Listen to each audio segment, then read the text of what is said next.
नमस्कार, SBT news में आपका स्वागत है। पेश 29 अगस्त सोमवार दोपहर 3:15 बजे राजस्थान की बड़ी खबरें।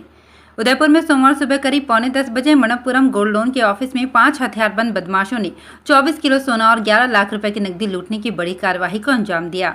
शहर के प्रतापनगर थाना क्षेत्र के सुंदरवास इलाके में दिन दहाड़े हुई वारदात से सनसनी फैल गई। बदमाश नकाब पहने हुए थे। एएसपी सिटी चंद्रशील ठाकुर ने बताया कि सुंदरवास मेन रोड पर मणप्पुरम गोल्ड लोन ऑफिस में हुई वारदात की सूचना कर्मचारियों ने तुरंत पुलिस को दी। पुलिस ने मौके पर पहुंचकर कार्यालय में लगे सीसीटीवी कैमरों की फुटेज खंगाली। इसमें बाइक पर बदमाश आते नजर आ रहे हैं।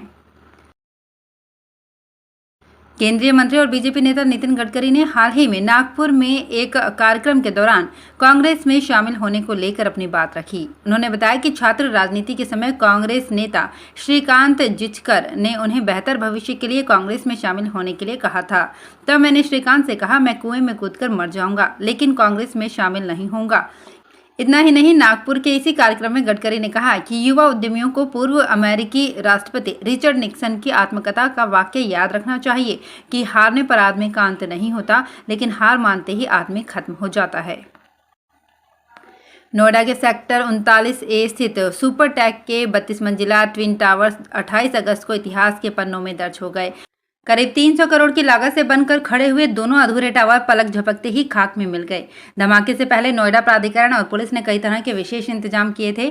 आसपास की सोसाइटीज में रहने वाले लोगों को सुबह ही बाहर निकाल दिया गया था। नोएडा प्राधिकरण की सीईओ रितु माहेश्वरी ने बताया कि जो योजना बनाई गई थी उसी के अनुसार ध्वस्तीकरण का कार्य पूरा किया गया। इस पूरी प्रक्रिया में एटीएस विलेज की लगभग 10 मीटर बाउंड्री वॉल क्षतिग्रस्त हुई है। भरतपुर में ग्रामीण ओलंपिक खेलों की शुरुआत कबड्डी से हुई। चिकसाना में प्रभारी मंत्री रमेश मीणा ने फीता काटकर ग्रामीण ओलंपिक का शुभारंभ किया। ग्रामीण ओलंपिक में करीब 53,000 लोग मैदान में उतरेंगे, जिसमें सभी उम्र के लोग शामिल होंगे। 16,000 खिलाड़ी 50 साल से ज्यादा उम्र के होंगे। ग्रामीण ओलंपिक में बुजुर्ग भी अपनी प्रतिभा दिखाते नजर आएंगे। ग्रामीण ओलंपिक के लिए लोगों ने कई दिन पहले से ही तैयारी शुरू कर दी थी। कई टीमें ऐसी हैं जहां नाती और नातिनों के साथ दादा दादी भी नजर आएंगे।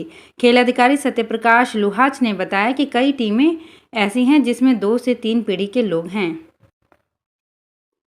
राजस्थान में गायों में तेजी से फैल रही लंपी स्किन बीमारी को लेकर भारतीय जनता पार्टी किसान मोर्चा अजमेर देहात की ओर से अजमेर कलेक्ट्रेट पर प्रदर्शन किया गया।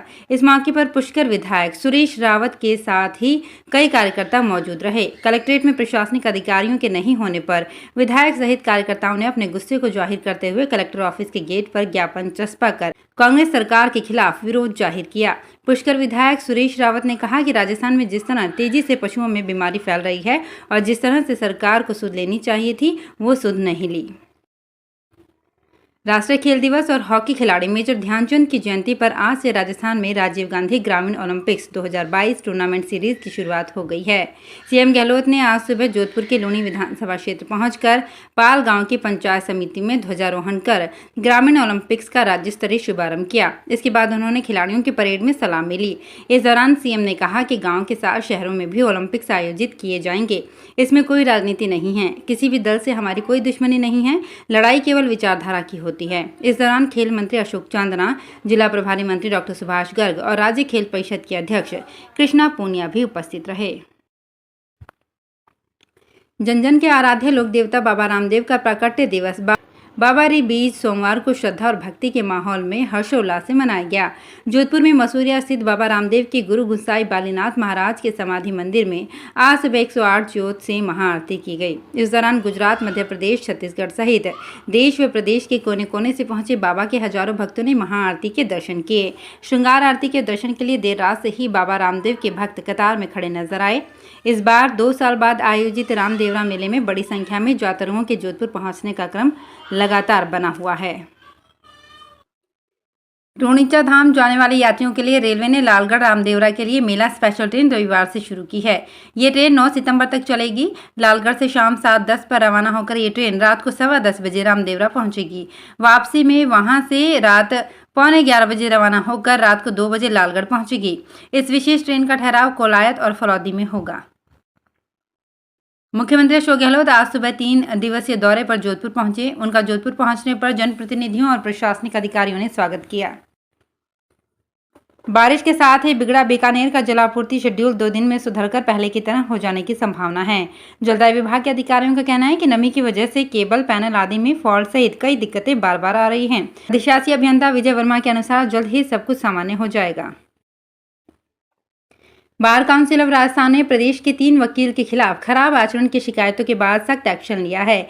बार काउंसिल ने इनके खिलाफ प्राप्त शिकायतों का निस्तारण होने तक तीनों वकील को किसी भी न्यायालय एवं ट्रिब्यूनल में वकालत करने के लिए निषिद्ध कर दिया है। बार काउंसिल ऑफ राजस्थान की सुनील बेनीवाल की अध्यक्षता में आयोजित साधारण सभा की बैठक में जोधपुर के सुमित सिंगल, श्री गंगानगर के श्री कृष्ण कुमार कुक्कड़ व बांसवाड़ा के सुनील आचार्य के विरुद्ध प्राप्त शिकायतों के खिलाफ मिली शिकायतों पर ये निर्णय लिया गया है।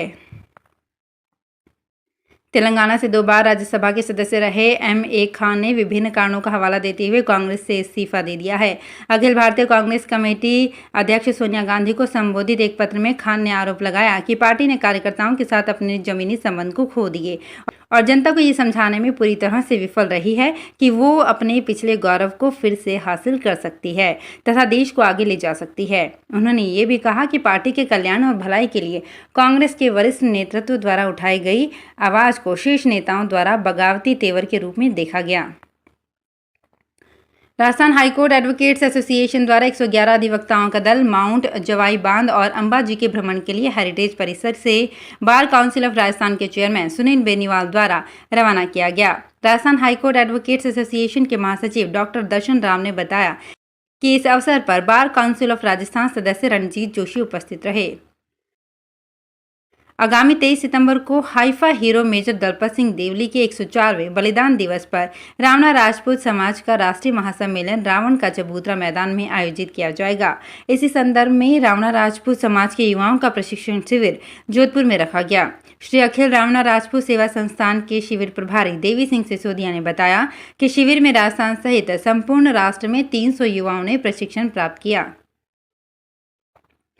जोधपुर में हजरत सैयद मुंशी सिफत हुसैन रह कागा कागड़ी रामबाग वालों का 106वां उर्स मुबारक झंडे की रस्म के साथ शुरू हुआ। दरगाह कमेटी अध्यक्ष अब्दुल सत्तार अब्बासी ने बताया कि बाद नमाज इशा तकरीर का प्रोग्राम रखा, जिसमें सूर्यनगरी के ओलिया इकराम ने तकरीर व नात शरीफ पेश की। सोमवार रात्रि 10 बजे महफिल कव्वाली का प्रोग्राम रखा गया, जिसमें जयपुर के सिंगर व कव्वाल मुश्ताक अली टिप्पू, गुलाफाम एंड पार्टी और सूर्यनगरी के उभरते फनकार कव्वाल इरफान तुफैल एंड पार्टी भी मनमोहक कव्वालियाँ पेश कर महफिलें समा बांधेंगे।